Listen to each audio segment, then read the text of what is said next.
Bengal civil সার্ভিসের পাশাপাশি ডাব্লিউবিপিএসসির আন্ডারে যে কোনো পরীক্ষার ক্ষেত্রে একটা খুব গুরুত্বপূর্ণ প্রশ্ন গত দিনেও এসছে, মানে গত বিভিন্ন পরীক্ষাতেও এসছে, ডাব্লিউবিসিএস ছাড়াও ডাব্লিউবিপিএসসির মিসলেনিয়াস ক্লার্কশিপেও এসছে, কিন্তু বিশেষত ডাব্লিউবিসিএসের ক্ষেত্রেও এসছে বিগত বছরে। সেটা হচ্ছে এরকম, ভারতবর্ষের নিরিখে প্রথম বৃষ্টিপাত হয় কিন্তু জুন মাসে 1 তারিখে কেরালায়, সেটা হচ্ছে দক্ষিণ পশ্চিম মৌসুমী বায়ুর জন্য।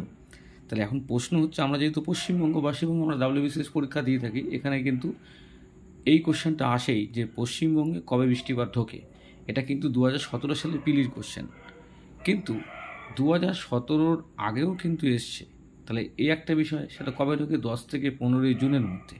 তাহলে এখন প্রশ্ন হচ্ছে, তাহলে কী জন্য বৃষ্টিপাতটা হচ্ছে? সেটা হচ্ছে দক্ষিণ পশ্চিম মৌসুমী বায়ুর বঙ্গোপসাগরীয় শাখার জন্য পশ্চিমবঙ্গে বৃষ্টিপাতটা হয়। এটা গুরুত্বপূর্ণ আপডেট। এরকম আপডেট পেতে আমার চ্যানেলটাকে সাবস্ক্রাইব করো।